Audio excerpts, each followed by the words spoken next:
پروردگار عالم نے ایک بار پھر ہم تمام لوگوں کو نماز فجر ادا کرنے کا موقع عطا فرمایا۔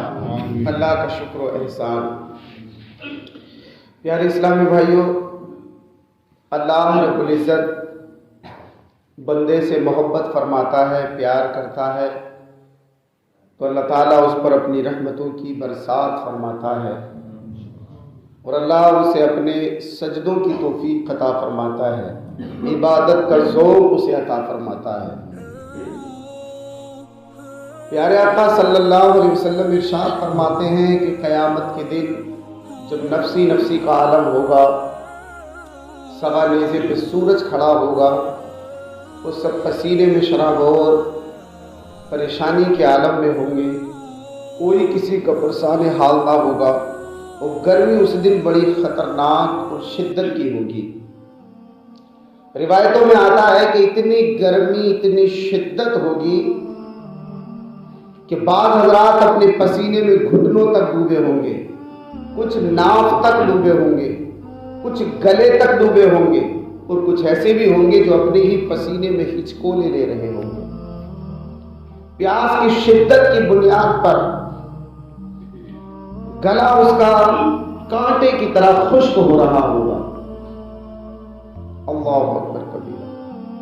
اور وہاں کسی چیز کا کوئی سایہ نہ ہوگا، کوئی سایہ نہ ہوگا۔ لیکن اس دن بھی کچھ بندے ایسے ہوں گے رب کے کہ جنہیں اللہ تبارک و تعالیٰ اپنے عرش کا ٹھنڈا سایہ عطا فرمائے، اور ان میں سے ایک بندہ وہ ہے، میرے آقا فرماتے ہیں کہ جو رات کے وقت میں تنہائی میں اٹھا، یا پھر وہ اپنے حجرے میں تنہا ہے، گھر میں تنہا ہے، دکان میں تنہا ہے، کوئی اسے دیکھنے والا نہیں ہے، اور وہ اپنے رب کو یاد کرنے لگا، اور اتنا یاد کیا، اتنا رب کو یاد کیا کہ اس کی آنکھیں اللہ کی بارگاہ میں خراج پیش کرنا شروع کر دی، یعنی اس کی آنکھوں سے آنسو نکلنے لگے۔ تو جو بندہ رب کو تنہائی میں یاد کر کے روتا ہے، کل قیامت کے میدان میں اللہ تبارک و تعالیٰ جب کسی کا سایہ نہ ہوگا، اس بندے کو اپنے عرش کا ٹھنڈا سایہ عطا فرمائے گا۔ اور اونچا بولے سبحان اللہ۔ جب دل سخت ہو جاتے ہیں نا تو ہماری آنکھیں برسنا چھوڑ دیتی ہیں، جب ہمارے رویے تلخ ہو جاتے ہیں تو پھر ہمارے دل بھی سخت ہو جاتے ہیں، اور اگر یہ کہوں تو بھی غلط نہ ہوگا کہ جب دل سخت ہوتے ہیں تبھی رویے بھی ہمارے تلخ ہوتے ہیں۔ پیارے اسلامی بھائیوں، علامہ امام رومی رحمۃ اللہ تعالی علیہ فرماتے ہیں کہ جہاں پانی برستا ہے وہاں سبزہ اگتا ہے، اور جو جس جگہ رب کی خوف میں آنکھیں برستی ہے وہاں اللہ کی رحمت برسا کرتی ہے۔ بدن پر اگر پانی گرے تو بدن پاک ہوتا ہے، اور آنکھ سے پانی گرے تو ہمارا باطن پاک ہوتا ہے۔ اور صوفیاء، علماء، اولیاء، اتقیاء، اصفیاء، یہ اپنے ظاہر سے زیادہ اپنے باطن کو پاک رکھنے کی فکر کیا کرتے تھے۔ آج ہم لوگ ظاہر کو تو خوب بناتے ہیں، سنوارتے ہیں، سندر دکھنے کے لیے، خوبصورت دکھنے کے لیے۔ اس صاحب کبھی باطن میں بھی تو اتر کے دیکھو نا کہ ہمارے باطن کے اندر بھی اجالے ہیں یا نہیں ہے، یا باطن میں یوں ہی اندھیرے تو نہیں ہیں۔ پیارے اسلامی بھائیوں، اللہ کے خوف سے رونا یہ بہت بڑی نعمت ہے، بلکہ حضور صلی اللہ تعالی علیہ وسلم ہاتھ اٹھا اٹھا کر کے یہ دعا مانگا کرتے تھے، اے اللہ تو مجھے اپنے خوف میں رونے والی آنکھیں عطا فرما۔ کہیے سبحان اللہ۔ ایک بزرگ تھے، بزرگ ملنگ قسم کے تھے، فقیر، مست مولا، ان کا ڈیرا تھا۔ ان کے ڈیرے پہ جو بھی آتا آپ اسے بغیر کھانا کھلائے نہیں بھیجتے تھے، کچھ نہ کچھ اسے کھلاتے ضرور تھے، چاہے وہ کیسا بھی ہو۔ بلکہ حال تو ان کا یہ تھا، ان کے کوئی مالی حالات بھی کوئی اچھے نہ تھے، لیکن پھر بھی اگر کوئی آ گیا ان کے در پر تو پھر وہ اسے خالی نہیں جانے دیتے تھے، کچھ نہ کچھ کھلاتے ضرور تھے۔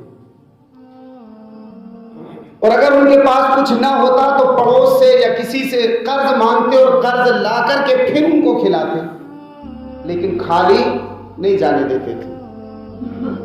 جب قرض مانگتے تو بہت سارے لوگوں کا قرض بھی آپ کے اوپر ہو گیا۔ ایک دن سارے قرض دار ان بابا کے پاس آ گئے اور کہنے لگے حضرت جی ہمارا قرض چاہیے۔ تو ان کے پاس تو قرض تھا، پیسے نہیں تھے، انہوں نے کہا بیٹھ جائیے، اب جب آپ آ گئے ہیں تو آپ کو کھانے کی بھی انتظام کرنا ہے آپ کے لیے۔ لیکن فکر یہ تھی کہ یہ قرض لینے آئے ہیں تو ایک تو ان کا قرضہ دینا ہے، دوسرا پھر ان کو کھانا بھی کھلانا ہے، تو اب یہ انتظام کہاں سے ہوگا؟ یا اللہ تو ہی انتظام کرنے والا ہے۔ بھروسہ رب کی ذات پہ ہو، توکل اللہ کی ذات پہ ہو تو اللہ کیسے کیسے اسباب پیدا فرما دیتا ہے آپ دیکھیں، کہیں سبحان اللہ۔ ہاں ابھی آپ اسی انتظام میں بیٹھے ہوئے تھے کہ کیا دیکھا کہ ایک چھوٹا سا بچہ راستے سے اعلان کرتا جا رہا تھا، آواز لگاتا جا رہا تھا کہ حلوہ خرید لو۔ حلوہ تھا یا کوئی اور چیز تھی اسی قسم کی، خرید لو۔ بابا جی نے سوچا کہ یہ اچھا موقع ہے، اس بچے کو آواز دی، کہا بیٹا بیچتے ہو؟ کہا ہاں بابا جی میں تو بیچنے ہی کے لیے لایا ہوں۔ کہا پھر ایک کام کرو، یہ جتنے مہمان بیٹھے ہیں ان کو تقسیم کر دو اور خود بھی کھاؤ، اور پھر مجھے بتاؤ کہ پیسے کتنے ہوئے۔ اب وہ بچہ تو بڑا خوش ہو گیا، کہا میں پورا دن بیچتا تھا تب جا کے مجھے محنت مزدوری اس کی ملتی تھی، اور آج تو سارے ایک دفعے میں بک گیا، تو اب جلدی میں گھر چلا جاؤں گا۔ ہاں غریب بچہ ہو، اس نے سارا حلوہ تقسیم کر دیا، اور تقسیم کرنے کے بعد وہ کہنے لگا بابا جی پیسے۔ بابا جی کہنے لگے بیٹے یہ بھی پیسے لینے آئے ہیں، تو بھی پیسے مانگ رہا ہے، بیٹھ جا تجھے بھی ملے گا۔ کھانے کا تو انتظام ہو گیا مگر اب پیسوں کی فکر تھی۔ بیٹے نے، اس بچے نے جس نے حلوہ بیچا تھا، وہ کہنے لگا بابا جی پیسے۔ کہا بیٹا بیٹھ جا تجھے پیسے ملیں گے۔ آدھا گھنٹہ گزرا، بچے نے پھر کہا بابا جی میں نے پیسے ہونا، یہ پیسے مجھے ملیں گے تو میرے گھر کا چولہا جلتا ہے، میرے گھر روٹی کا انتظام ہوتا ہے۔ کہا بیٹے بیٹھ جا پیسے ملیں گے۔ پھر آدھے گھنٹے بعد بچہ کہنے لگا، حتیٰ کہ جب گھنٹہ گزر گیا تو بچہ رونے لگا اور اس کے آنکھوں میں آنسو آ گئے۔ جب آنسو آئے تو اتنے ہی میں بابا کے دربار پر کوئی آپ کا مرید، آپ کا چاہنے والا ایک اشرفیوں کی تھیلی لے کر کے آیا اور بابا کو تحفے میں پیش کر گیا۔ کہیے سبحان اللہ۔ علماء کو تحفہ دینا، پیروں کو تحفہ دینا کوئی گناہ نہیں ہے، بڑا ثواب کا کام ہے، اجر کا کام ہے۔ ہماری سوچ محدود ہو گئی، اگر یہ بات عالم کہتا ہے تو کچھ لوگ اس کا غلط نظریہ نکال لیتے ہیں، لیکن یہ بات یاد رکھیں کہ جہاں مسجد پر خرچ کرنا ثواب ہے وہی علماء پر خرچ کرنا بھی ثواب ہے۔ بلکہ بعض علماء نے تو یہاں تک لکھا ہے کہ مسجد سے زیادہ علماء پر خرچ کرنا یہ ثواب ہے، اس لیے کہ مسجد کی زینت علماء سے ہے، امام سے ہے۔